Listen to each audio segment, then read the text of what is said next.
Oh, I'm so bored. I'm afraid this makes for a very boring video, but here I am on the A3 on the GSA, which is going on Saturday, having only had it 4 weeks.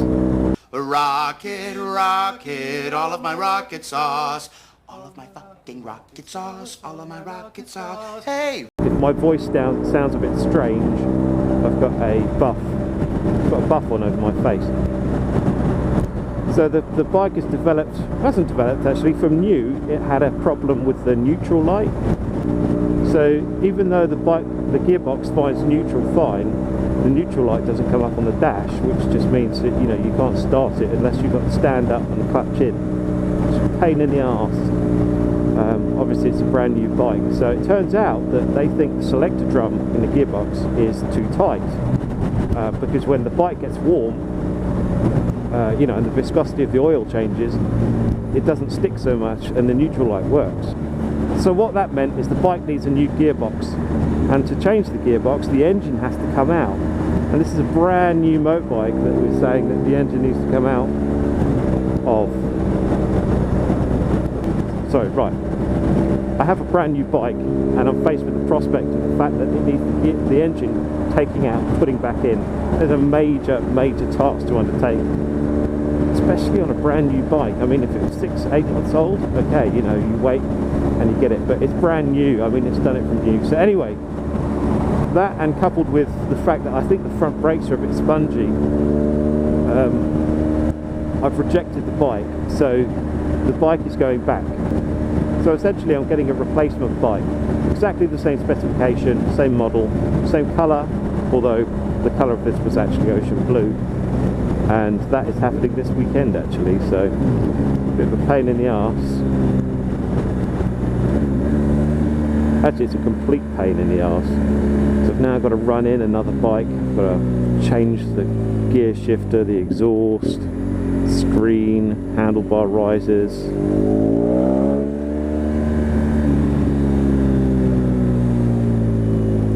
And all of that shit.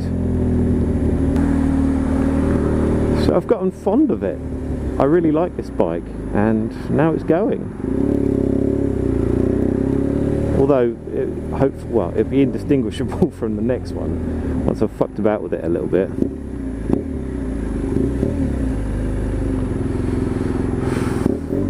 Really am in the wrong lane here.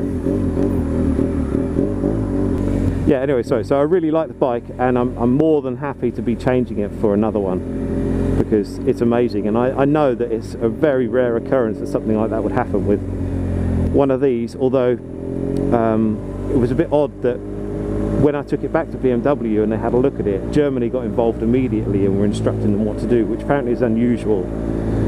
So I think they've had a couple with the same fault.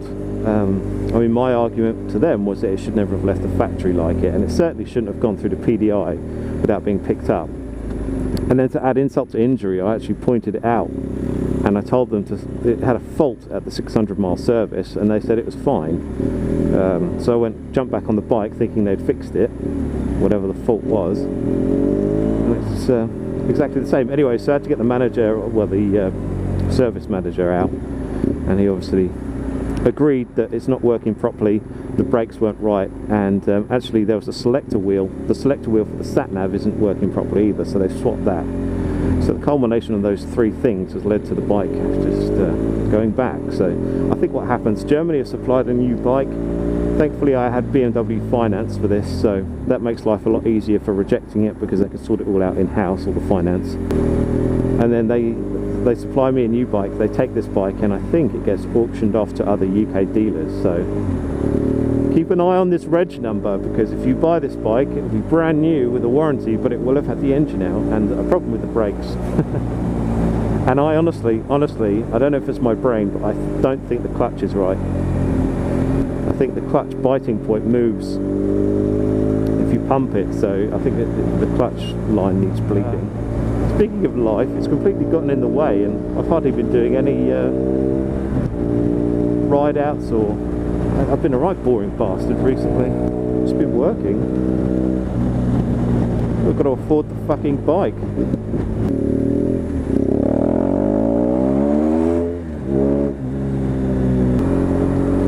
winter is upon us, fairly miserable. It was very cold on Monday. It was 0 degrees when I left Guildford, but I put the liner in the rucker jacket and it was actually alright, so that was good.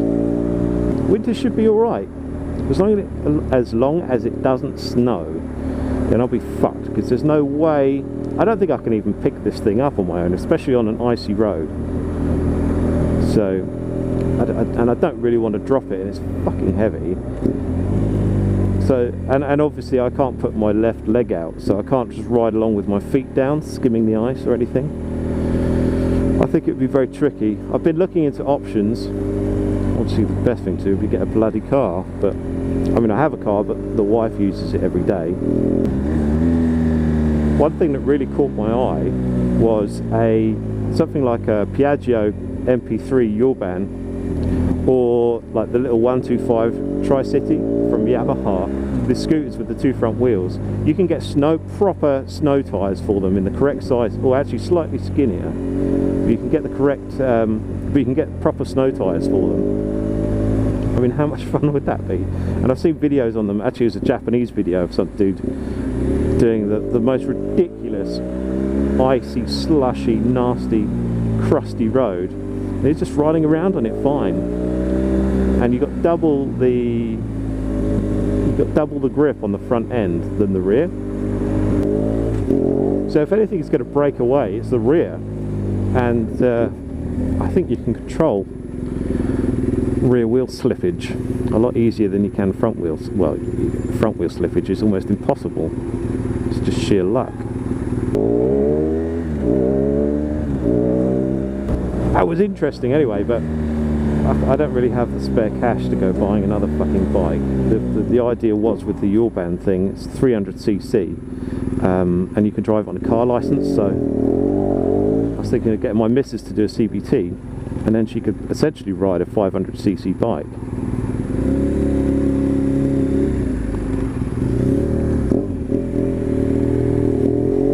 $500? 300cc, it's not 500. So she could come for a ride. Okay, it'd be on a fucking 3-wheel thing, but she'd be able to do motorway speed and stuff, and have a damn good time doing it, I bet. So my Saturday is going to be full up of fucking around with this thing and taking all the accessories off it, taking it to BMW, swapping it, signing documents, and then getting the new bike and then putting the shifter and stuff back on that one. Although, as I did with this one, I'll wait until I've done the first service to put the proper exhaust on it, just in case, you know, they take note of that thing, of those things. I did ask them that when I went in for a service, you know, would it affect the warranty to have a sporty exhaust on it? And he sort of said, well, a little bit of a grey area, but shouldn't do. I mean, if you're claiming fucking a new exhaust valve that's failed, then maybe, but anything else you're probably alright. He gave an example of the S1000RR, and people were fitting radiator guards to it, and those radiator guards actually, they did a bench test on it. BMW actually bothered to do a bench test on it, and it turned out that they were letting the bike heat up considerably more and causing engine failures. So radiator guards were voiding warranties on S1000RRs, which is interesting. But once I dealt with the service manager and the general manager at Vines in Guildford, it was really a pleasure to have a no bullshit service, and just yes Mr. Rocket, just send us a formal letter or email rejecting the bike and we'll put the wheels in motion. And it just so happened when I was on the phone to the general manager, he was looking on the I don't know, whatever their system is for bikes, and one literally flashed up that wasn't there the day before, exactly the same spec as mine. And spec meaning actually it was pretty much stock, because I didn't order any accessories on this bike at all, as it happens. No keyless, no gear shift assist pro, all of those things I had on my last bike I don't actually need. Shall I try Kings Road today? I quite like going down Fulham Road. I'm not sure if the Harley's away for winter yet or not. haven't ridden it for a few weeks and it's pretty miserable. I don't want to ride it in damp conditions with salt on the road because I don't need to. I think it's probably the first time in my life I've had a vehicle which I might be able to actually keep nice and not just fuck it up through use. Although saying that, there's a couple of people, there's a new forum. I don't know if anyone's I don't know if anyone that watches this is going to have a sports stub. If you do, there's a couple of Facebook-based groups now, which are really cool. They're called Sports to Sickness. So there's a Sports to Sickness, which is the original, I think, and then there's a Sports to Sickness UK. It's actually a very good, fun group to be a part of because most of the forums are American, and I don't know, no one seems to give a shit. Don't really get much response or chatter on there, which is a bit of a pain, especially compared to the UK GSA website, where there's about a post every 0.5 of a second, and it's actually a nightmare to keep up. And the Sports to Sickness UK are having a meet. It's Harley night at the Ace Cafe tomorrow night. So if it's damp like this, I might actually not go on the Harley. I might take this, just park it round the corner.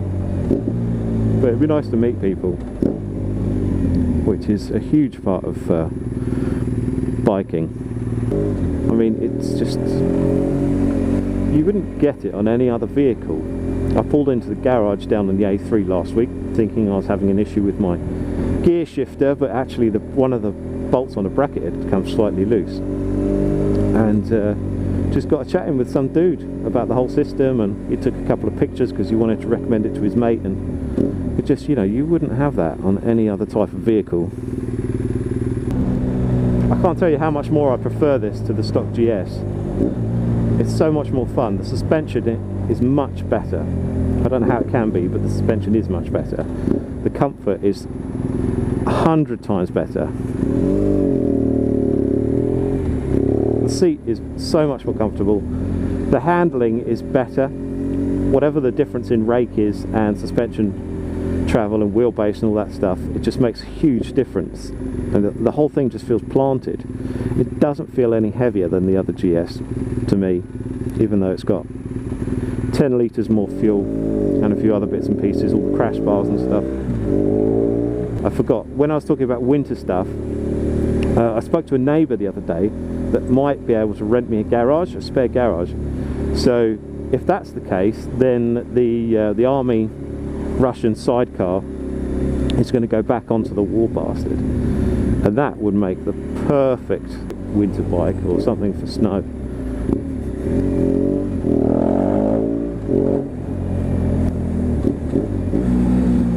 And that's that. So all in all, everything's good. Christmas is coming up.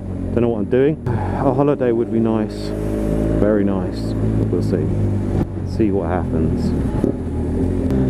Anyway, take it easy, fuckers.